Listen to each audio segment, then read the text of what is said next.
मैं एक गाना लेके आई हूँ। आप लोग को नमस्कार करती हूँ। एक गाना है बन्ना बन्नी का, जो है लड़की के ऊपर। आप लोग इस पे अपना दुलार प्यार बरसाएं, अपना देखें, आगे ले चले।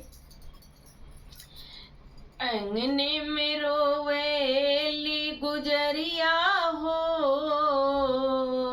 अंगने में रोवेली गुजरिया हो, लगन हमार पर गई। अंगने में रोवेली गुजरिया हो, लगन हमार पर गई।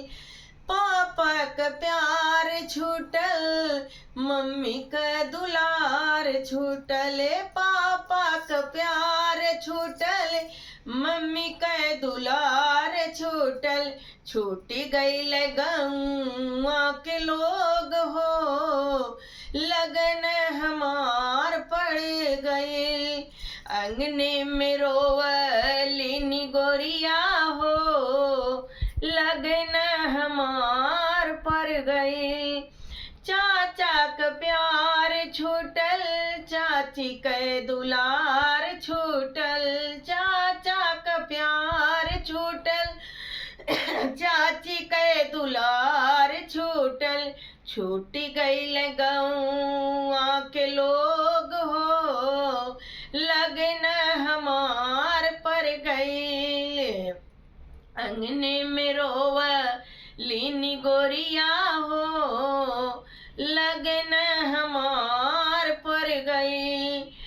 अंगने में रोवली निगोरिया हो, लगन हमार पर गई। भैया का प्यार छूटल, भाभी के दुलार छूटल, छूट गईल गौआ के लोग हो, लगन हमार पड़ गई।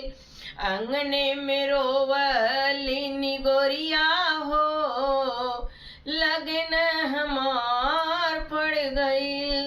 अंगने में रोवली निगोरिया हो, लगन हमार पड़ गई। बोलो हर हर महादेव, श्री राधे राधे।